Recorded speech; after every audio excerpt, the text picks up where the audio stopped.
행복심리학의 주승현입니다. 네, 이번 영상은 오징어 게임에 대해서 한번 말씀드리려고 하는데요. 네, 다들 오징어 게임 보셨나요? 저도 며칠 전에 그 백패킹을 혼자 가면서 거기서 이제 넷플릭스 오징어 뭐 볼 거 없나 싶어가지고 오징어 게임을 다 봤거든요. 근데 나름 집중력이 높고 재밌더라고요. 그래서 특히 이제 보고 나서 저도 이 정도로 이렇게 인기가 많아질 줄은 몰랐는데 또 보면서 제가 나름 이렇게 많은 사랑을 받을 수 있었던 이유에 대해서 제 나름대로 분석을 해 보았거든요. 그래서 그냥 진지하게 말고 그냥 재밌게 한번 봐주셨으면 좋겠습니다. 정답은 아니니까요.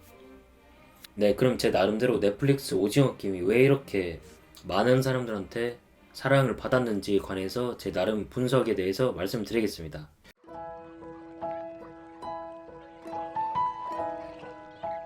네, 현재 넷플릭스 오징어 게임이 전 세계에 사랑을 받고 있는데요.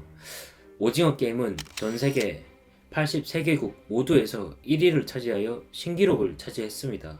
특히 넷플릭스 공동 최고 경영 책임자 테드 서렌도스가 오징어 게임이 넷플릭스 현재까지 선보인 모든 작품 중 가장 큰 작품이 될 가능성이 있다고 말했습니다. 그러면 도대체 왜 이렇게 전 세계를 흥분시킨 걸까요? 설마 아직도 오징어 게임을 안 보신 분이라면 얼른 시청하고 오시길 바랍니다. 지금부터 스포일러가 나갑니다. 스포일러 주의하시길 바랍니다.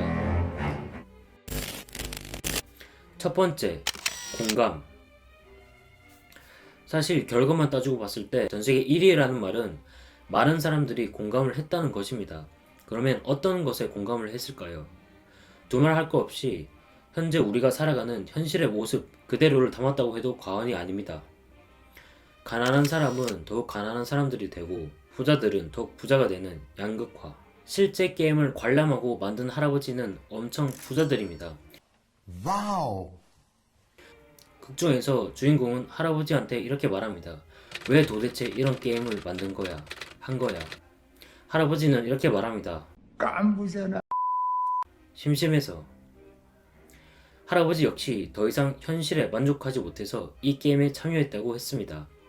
현실에서는 느낄 수 없는 카타르시스를 실제 참여를 통해서 느끼려고 하는 것입니다. 대부분의 사람들은 주인공처럼 저러한 현실 속에서 살아가고 있습니다.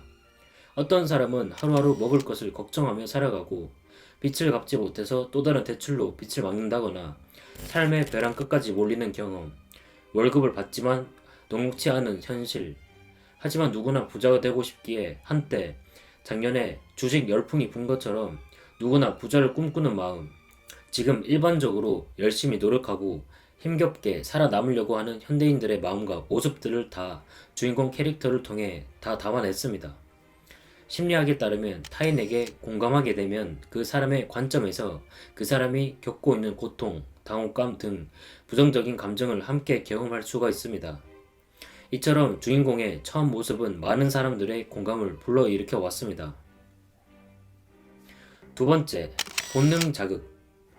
죽음을 피할 수 있는 사람이 있을까요? 게임의 참가자들은 현실은 지옥 그 자체입니다. 살아있어도 너무 고통스럽기에 실제로 게임이 중간에 중단되고 나서도 자신 스스로 다시 게임에 참여하게 됩니다. 오징어 게임은 지속적으로 죽음에 대해서 떠올리게 만듭니다. 매 라운드를 거듭할수록 사람들의 목숨의 유한성에 대해서 자각하도록 만듭니다. 심리학에 공포관리 이론이라는 것이 있습니다. 우리의 행동과 믿음의 대부분이 죽음에 대한 공포에 의해 유발되고 우리의 공유된 문화가 이 공포로부터 우리를 방어해준다는 이론입니다. 죽음에 대해서 떠올리면 사람들을 더욱 하나로 뭉치게 되는 효과가 있습니다. 또한 죽음을 인정하지 않으려는 과정에서 행복감 같은 긍정적 효과도 있다고 나옵니다. 결국 우리가 이러한 죽음에 대해서 지속적으로 떠올리게 만드는 것은 사람들 태도와 행동을 변화시켜 더욱 괜찮아요? 많이 놀랬죠? 하나로 뭉치게 만들 것입니다. 동서양을 넘어 하나로 뭉쳐야 죽음에 대한 생각으로부터 우리를 보호시켜 주기 때문입니다. 세 번째, 자율성. 만약 이 드라마가 강제로 게임에 참여하게 되었다면 많은 사람들의 공감을 사지 못했고 진부한 스토리이었을 것입니다. 보통 데스게임의 드라마 및 영화들은 강제로 참여하게 됩니다. 하지만 현실에서도 지옥이고 현실에서 이 지옥 같은 상황이 참가자들을 어쩔 수 없이 선택을 하게 만듭니다. 이 부분이 많은 사람들을 공감하게 만들었습니다. 하지만 온전히 그 선택은 자신입니다. 게임에서 과반수 참가자들이 반대를 해서 현실로 돌아왔다가 자신의 발로 다시 들어오는 선택을 합니다. 현실에서 게임 속 참가자들은 자신이 원하는 대로 인생을 살 수가 없습니다. 물론 사회가 그렇게 만든 선택이지만 적어도 이 게임만큼만은 자신의 두 발로 선택을 했습니다. 자신이 선택할 수 있는 권리를 갖는 것은 행복의 조건이기도 합니다. 네 번째, 기괴함. 영화를 보는 내내 우리의 궁금증을 자아냅니다.